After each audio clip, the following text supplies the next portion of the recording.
In fact, here's a basic lesson on the latest winter fashions if you want to do sports. Oi, say! Winter enthusiasts should have at least 3 layers of clothing.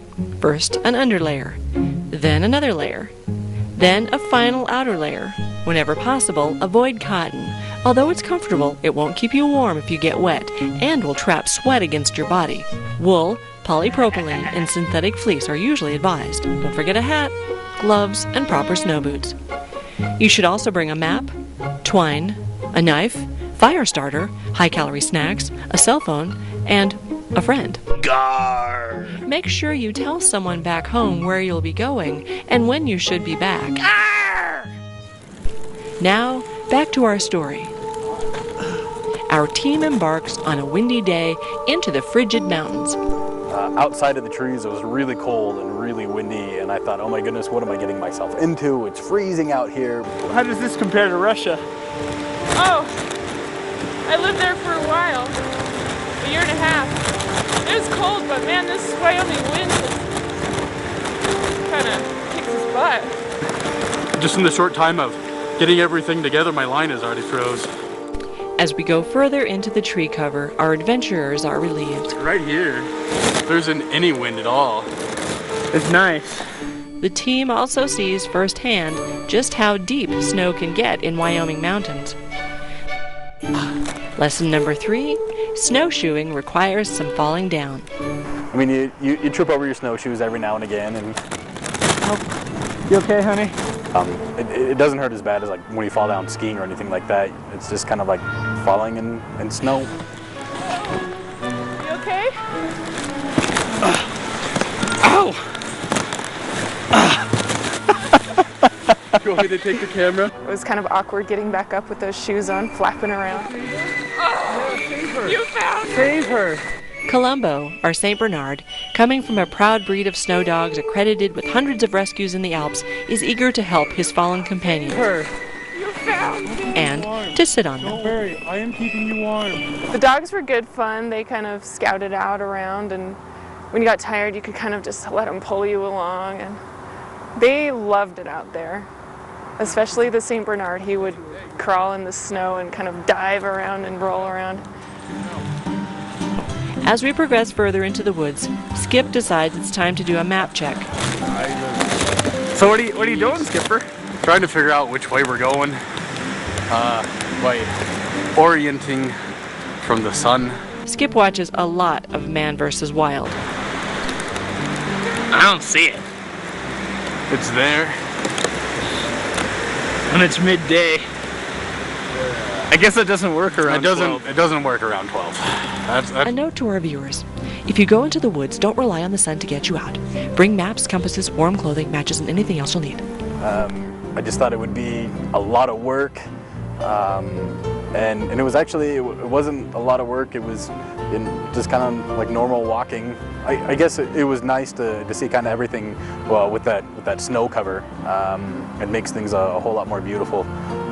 Definitely, it was a lot different than the normal hiking, but definitely fun. And we got to go anywhere we wanted to and stand up on these big snow banks, and I was like king of the snow hills.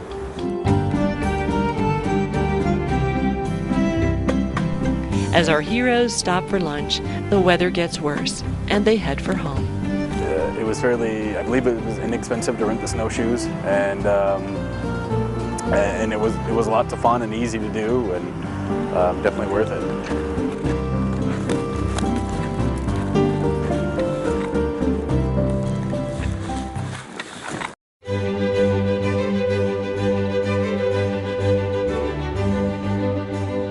Next, we go not to the high Rocky Mountains, but a suburban neighborhood in Cheyenne, Wyoming.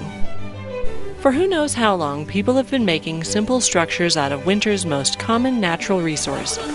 In more recent times, suburban youth have been following suit, using their imaginations to build houses and forts in their own backyards. In our final segment, we explore how this simple activity can be a source of fun, exercise, and even make the difference between life and death. Believe it or not, this cold, wet substance has been used to protect winter enthusiasts from hypothermia, and worse. Though it never gets terribly warm inside of a snow shelter, these icy walls are enough to cut wind chill and help the folks inside maintain some heat. Some shelters are simple caves dug into snowdrifts, while others are complex igloos built of individual blocks. Today, our snowshoers will attempt to have an adventure in their own backyard while building something between those two extremes. Lacking a convenient snowdrift, our team must first build one.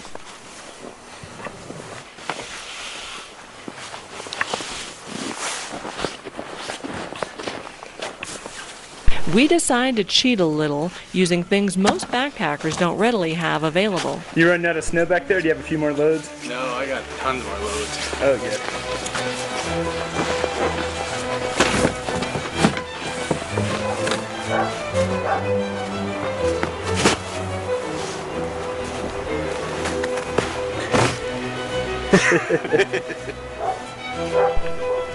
One of the most frustrating things about building a snow mound is that snow doesn't like to stay put. However, our team finds a solution. Building a snow hut is hard work. That's a workout.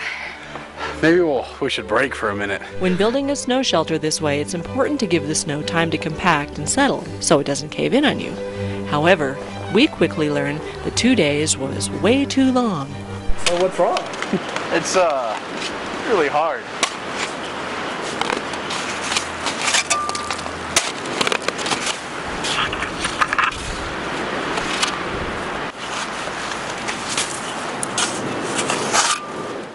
There are a lot of snow shelter designs out there. One thing ours lacked was a low-entry tunnel that helps heat stay inside of the main shelter. It also lacks sleeping platforms that let cold air settle beneath you. In short, whether you're just building in your own backyard for fun or for more important reasons, we invite you to check out some of the options and safety guidelines out there. I'd like it to be a little bit bigger, but if this is what I had to do to stay out of a storm, it'd be all right. However, Skip chooses a more sensible alternative.